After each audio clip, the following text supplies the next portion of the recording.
नमस्कार, live TV news में आपका स्वागत है। मैं हूं संजना। आइए नजर डालते हैं आज की कुछ खास खबरों पर।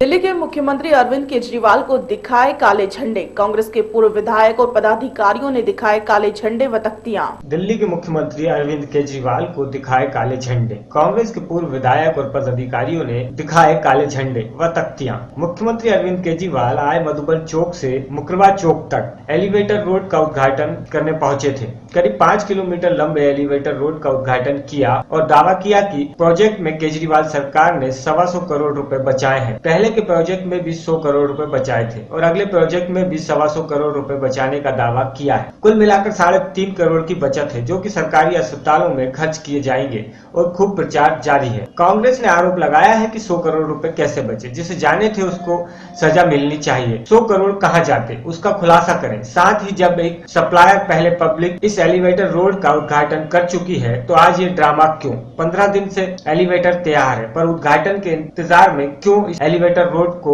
रोके हुए थे? इस बात का विरोध कांग्रेस कर रही है। जैसे ही मुख्यमंत्री अरविंद केजरीवाल की गाड़ी आई, सैकड़ों लोग काले झंडे और तख्तियां लेकर आउटर लिंक रोड पर आ गए और काफी विरोध किया।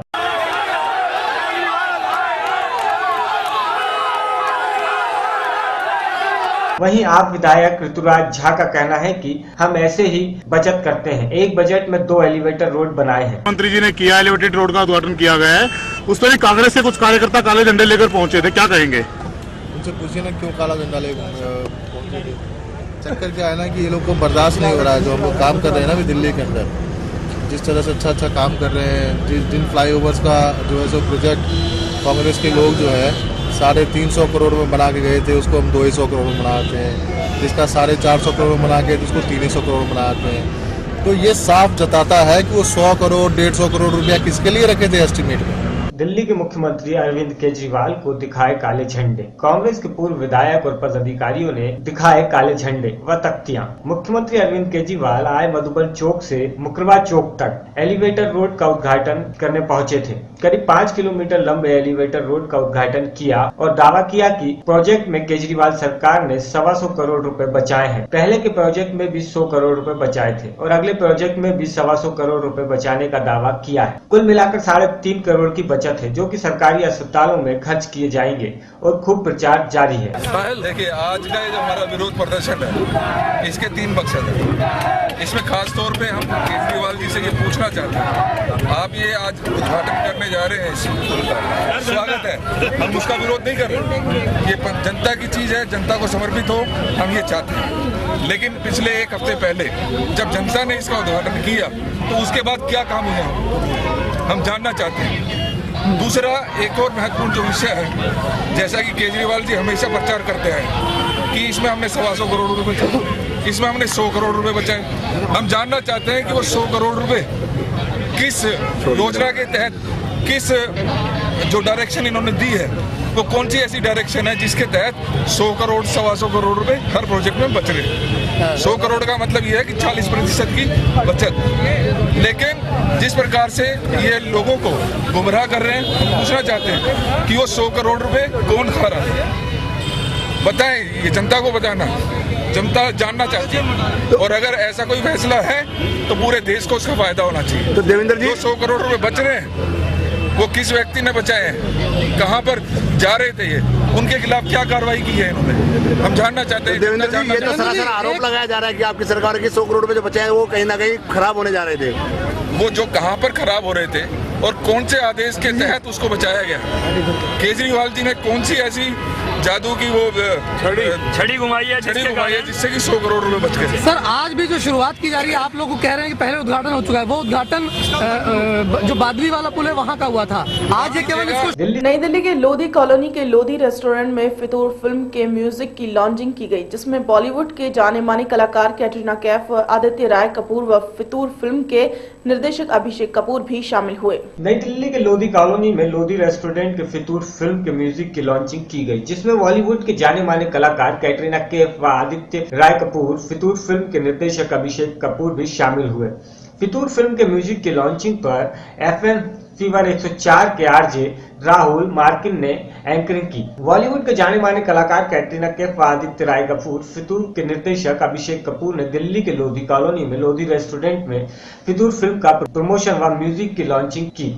फितूर फिल्म के म्यूजिक की लॉन्चिंग पर फितूर फिल्म का गाना पश्मीना धागों के साथ कोई आज वो है कौन रिलीज किया गया। फिल्म फितूर प्रमोशन व म्यूजिक की लॉन्चिंग पर कैटरीना कैफ, आदित्य राय कपूर व फितूर फिल्म के निर्देशक अभिषेक कपूर ने पत्रकारों से इस फिल्म को लेकर चर्चा भी की।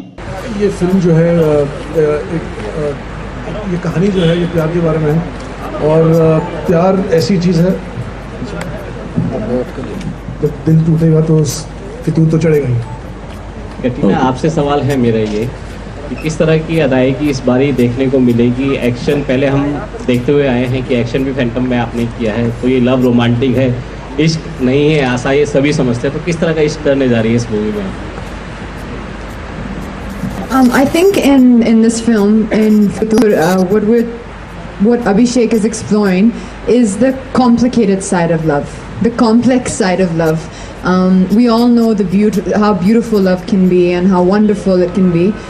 But I think in this. जी कहना चाहूँगा कि जिस तरह से आप प्यार से मुझे सुनते हैं फीवर 104 फिल्म पर हर रात 9 से 12 इस तरीके से सुनते रहिए और मैं आपकी जो मोहब्बतों के जो कन्फ्यूजन्स हैं, जो आपकी लव प्रॉब्लम्स हैं, उन्हें अपने पूरे दिल से कोशिश करूँगा कि सॉल्व करते रहूँ। और देखिए प्यार मोहब्बत होता है तो मुश्किलें तो आती हैं और जब मुश्किलें आती हैं तो अपने दोस्त को याद कीजिए। Thank you. कुछ एक जो आप बोलते हैं रात को जी ज़रूर, किस तरीके से बोलते हैं कैसे? एक शायर ने बहुत खूब कहा है कि इश्क है तो इश्क का इजहार होना चाहिए, इश्क है तो इश्क का इजहार होना चाहिए, आदमी को शक्ल से बीमार होना चाहिए और उनकी यादों से कहो एक दिन की छुट्टी दे, उनकी यादों से कहो एक दिन की छुट्टी दे दें, इश्क के हिस्से में भी तो इतबार होना चाहिए।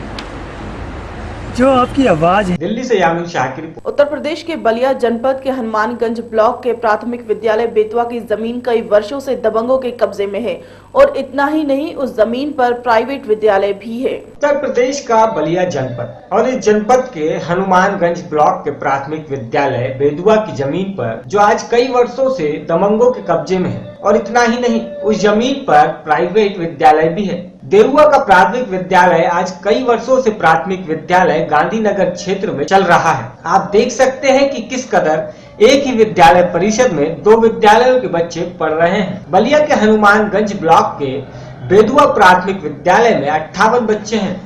इस विद्यालय में न अध्यापक है और न ही प्रधान अध्यापक है। गांधी विद्यालय के टीचर ही इनके बच्चों को पढ़ाते हैं। जो इनके अध्यापक थे उनको 3 महीने पहले बेसिक अधिकारी ने बर्खास्त कर दिया था, जबकि इस विद्यालय में बकायदा आंगनवाड़ी है और रसोई भी है। जब हमने गांधी विद्यालय के अध्यापक से पूछा तो उनका कहना था कि आप तो सब कुछ जानते हैं, तो इनका इशारा क्या?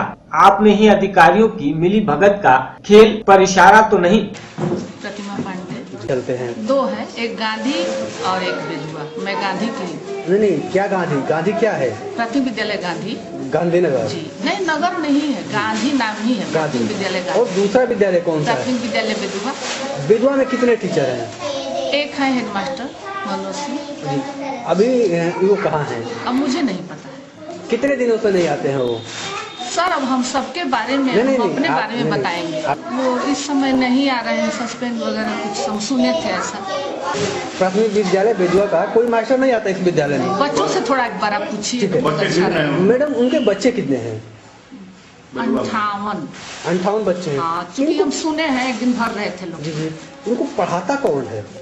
मैं ही पढ़ाती हूँ, जितना बंद पढ़ता है। 2 विद्यालय एक मास्टर देख रहे हैं, क्या किया जाए? और आपके यहाँ कितने बच्चे हैं? वहीं रसोईया से बात की गई तो उसका कहना था कि 3 महीने पहले मास्टर साहब को अधिकारी बर्खास्त कर दिए थे। अधिकारी आते हैं और चले जाते हैं। विद्यालय बेदुआ हम लोग की नहीं है बच्चे। आपके प्रधान अध्यापक कौन है? मनोज सर थे, लेकिन 2-3 महीने से नहीं आ रहा है। 2-3 महीने से नहीं आ रहे हैं? हाँ, पता चला कि ये हट गया है यहाँ से। मैडम में पढ़ाती है। मैडम पढ़ाती हाँ, सब बच्चे को। खाना कितने दिनों से नहीं बनता है? जुलाई से जब से स्कूल खुला तब से नहीं बना। यहाँ तो कोई आता है तो पूछ कर चला जाता है। जब हमने सीडीओ के बालाजी से इस मामले की जानकारी चाही तो उन्होंने कहा कि आपके माध्यम से हमें जानकारी हुई है, अगर ऐसा है तो जांच की जाएगी और कार्रवाई की बात भी कही। आप ही के माध्यम से अभी ये सूचना मिली है कि एक प्राथमिक विद्यालय का स्कूल पे कुछ लोगों का अनाधिकृत कब्जा है और वो स्कूल किसी अन्य जगह पे चलाई जा रही है और वहाँ टीचर्स भी नहीं है। तो आपसे जो जानकारी प्राप्त हुई है, हो सकता है शिक्षा विभाग के संज्ञान में हो, शिक्षा विभाग से जवाब तलब किया जाएगा और इसके अनुसार इसमें जो भी जवाब आ रहा है उसके आधार पर अग्रिम कार्रवाई किया जाएगा। बलिया उत्तर प्रदेश से संजीव कुमार की रिपोर्ट। पीलीभीत के थाना सुनगढ़ी क्षेत्र के जंगरोली पुल के पास एक रोड हादसे में 4 साल के बच्चे की मौत हो गई। मौत के बाद जहां पुलिस पूरा मामला सुलटाने में लगी तो वहीं ग्रामीणों ने उत्तेजित होकर हाईवे जाम कर दिया। पीलीभीत के थाना सुनगढ़ी क्षेत्र में जंगरोली पुल के पास एक रोड हादसे में एक 4 साल के बच्चे की मौत हो गई है। मौत के बाद जहां पुलिस सुलटाने को लगी है, वहीं ग्रामीणों ने उत्तेजित होकर हाईवे जाम कर दिया। बमुश्किल तमाम पुलिस ने ग्रामीणों को समझाकर जाम खुलवाया और शव को पोस्टमार्टम के लिए भेजा। पूरे मामले में पुलिस चुप्पी साधे हुए है। आपको बता दें कि गांव जंगरोली निवासी नेतराम का 4 साल का पुत्र था जो सड़क पार कर रहा था, लेकिन तेज रफ्तार गन्ने के ट्रक ने उसे रोन दिया, जिस पर ग्रामीण उत्तेजित होकर गन्ने की आमद होते ही पीलीभीत में ऐसे हादसे आम हो जाते हैं, क्योंकि ओवरलोडिंग पर कोई लगाम नहीं है। गाड़ी वाला साला गिरफ्तार कर लिया गया, गाड़ी वाला गिरफ्तार कर लिया गया।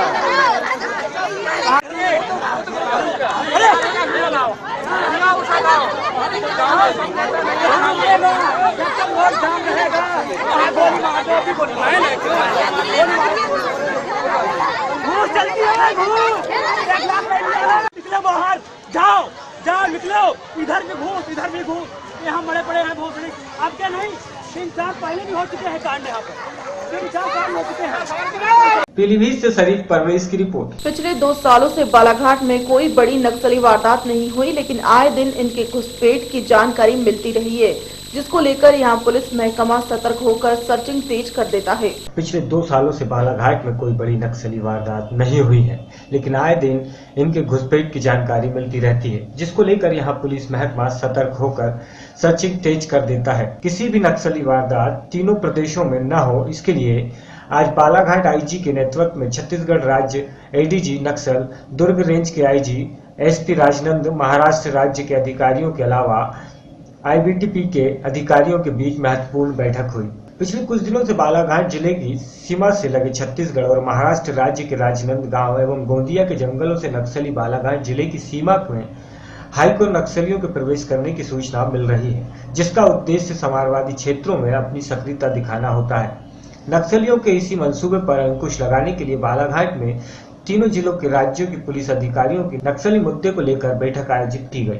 बैठक में नक्सलियों से निपटने के लिए आगे भी ज्वाइंट ऑपरेशन चलाए जाने पर चर्चा की गई। बालाघाट में और पुलिस जवानों के तैनाती के विषय में भी चर्चा की गई। बालाघाट रेंज के आईजी का मानना है कि ज्वाइंट ऑपरेशन की मदद से नक्सल पर अंकुश लगाया जा सकता है। बालाघाट में इस समय छत्तीसगढ़ और महाराष्ट्र में सक्रिय टाड़ा, दड़ेकसा एवं मलजा खंड दमला के सदस्यों की संख्या में बढ़ोतरी हुई है। हाल ही में गिरफ्तार हुए हाईकोर्ट नक्सली दिलीप गुहा के गिरफ्तारी से नक्सली बौखलाए हुए हैं और किसी भी बड़ी घटना को अंजाम देने के लिए जिले में घुसने का प्रयास कर रहे हैं, जिनको रोकने के लिए तीनों राज्यों द्वारा ज्वाइंट ऑपरेशन चलाया जा रहा है। उनको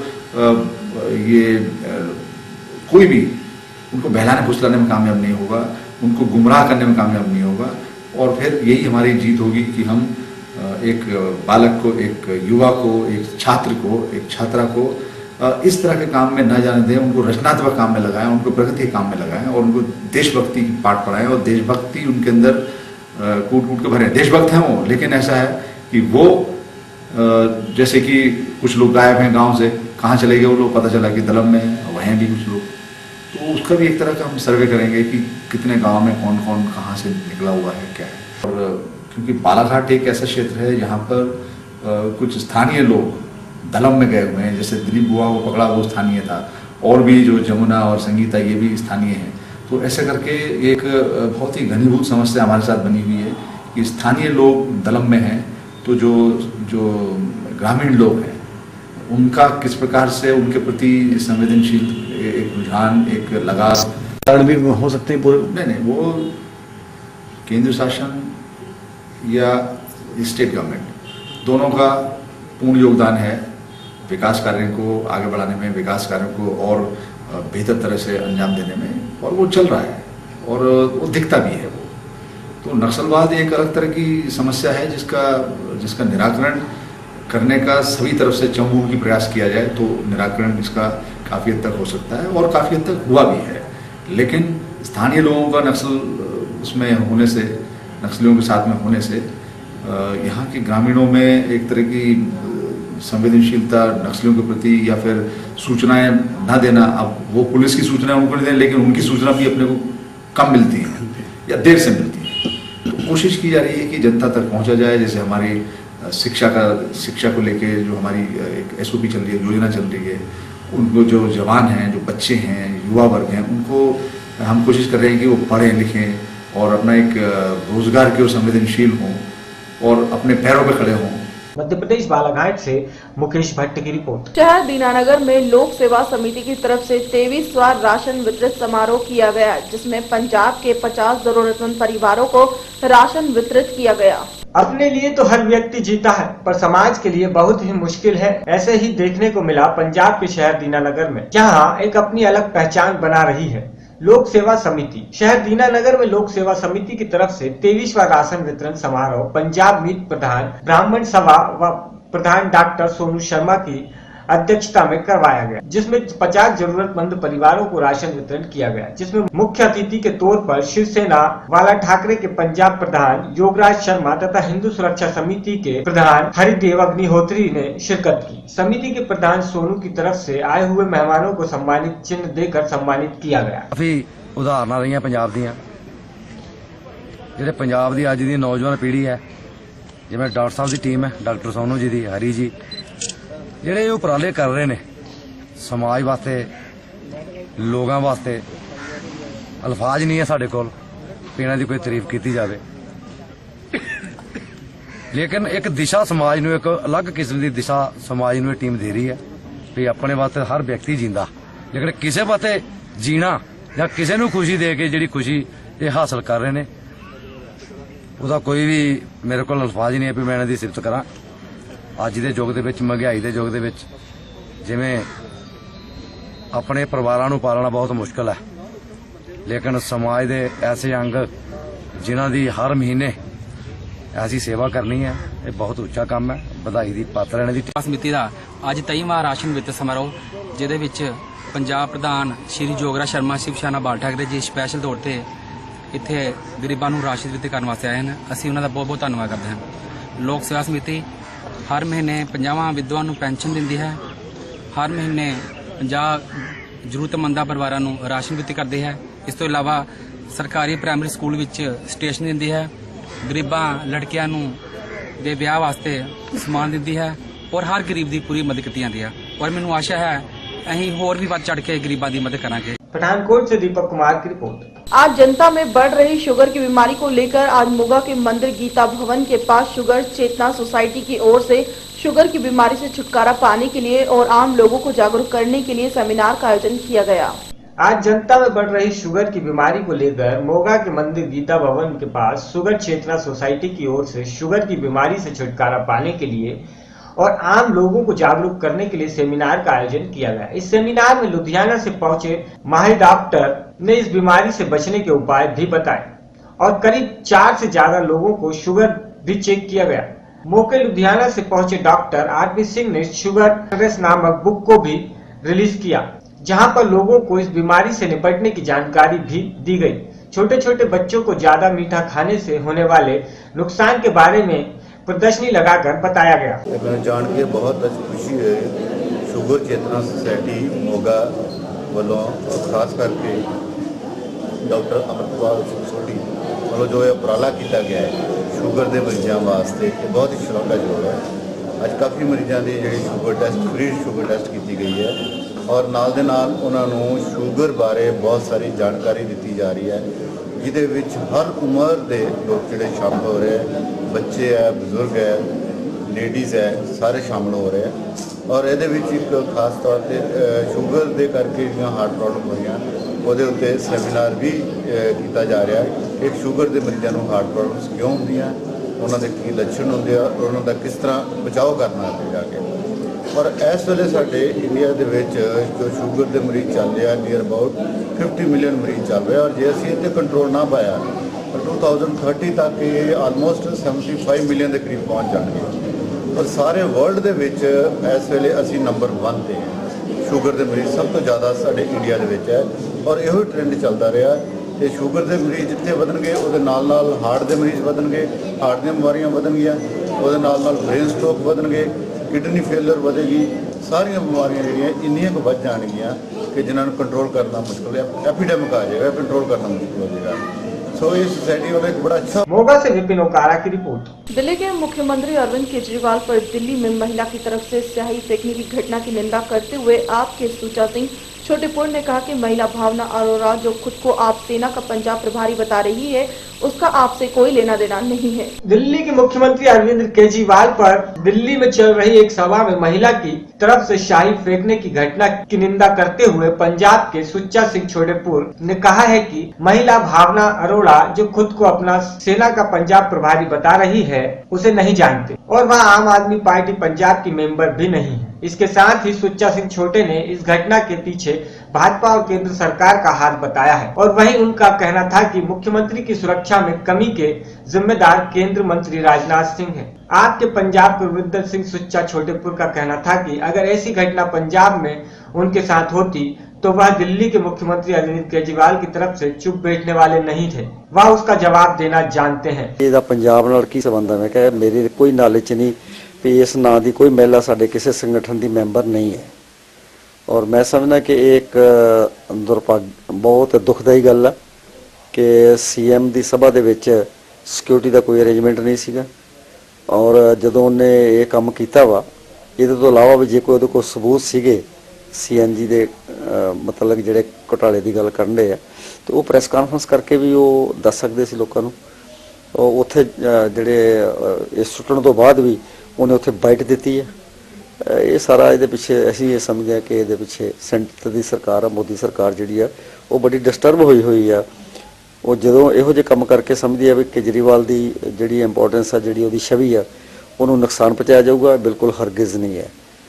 ਔਰ ਜੇ ਕਿਸੇ ਨੇ ਕੀਤੀ ਵੀ ਤੇ ਦੂਜੇ ਪਾਸੇ ਵੀ ਇੰਨਾ ਫਿਰ ਸ਼ਰਾਫਤ ਵਾਲੀ ਵਰਤਣ ਵਾਲੀ ਕੋਈ ਗੱਲ ਹੈ ਨਹੀਂ। ਅਸੀਂ ਸਾਡੇ ਨਾਲ ਜਿਹੜਾ ਬੰਦਾ ਜੋ ਮਰਜ਼ੀ ਸਾਨੂੰ ਪਬਲਿਕਲੀ ਪੁੱਛੇ, ਸਾਡੇ ਤੇ ਕੋਈ ਇਲਜ਼ਾਮ ਲਾਏ, ਅਸੀਂ ਉਹਦਾ ਜਵਾਬ ਦੇਵਾਂਗੇ। ਪਰ ਜੇ ਕੋਈ ਇਸ ਤਰ੍ਹਾਂ ਸਭਾ ਡਿਸਟਰਬ ਕਰਨ ਦੀ ਕੋਸ਼ਿਸ਼ ਕਰੂਗੀ ਉਹ ਪੰਜਾਬ 'ਚ ਨਹੀਂ ਹੋ ਸਕਦਾ। ਨਾਲੇ ਪੰਜਾਬ 'ਚ ਤਾਂ ਹੜ੍ਹ ਚੜਿਆ ਹੋਇਆ ਵਾ, ਇੱਥੇ ਨਾ ਸਾਨੂੰ ਇਹਨਾਂ ਦੀ ਪੁਲਿਸ ਦਾ ਡਰ ਆ ਤੇ ਨਾ ਇਹਨਾਂ ਦਾ ਸਰਕਾਰ ਦਾ ਕੋਈ ਡਰ ਆ। ਅਸੀਂ ਤਾਂ ਪਬਲਿਕ ਕੋ ਡਰਨੇ ਆ ਤੇ ਰੱਬ ਕੋ ਡਰਨੇ ਆ, ਇਹਨਾਂ ਦਾ ਸਾਨੂੰ ਕੋਈ ਡਰ ਨਹੀਂ ਹੈ। ਜੇ ਇਹੋ ਜਿਹੀ ਕੋਈ ਗੱਲ ਕਰਨਗੇ ਤਾਂ बड़ा फिटेस्ट रिप्लाई देंगे। पठानकोट पंजाब से दीपक कुमार की रिपोर्ट। खबरों में फिलहाल इतना ही, मुझे दीजिए इजाजत, नमस्कार।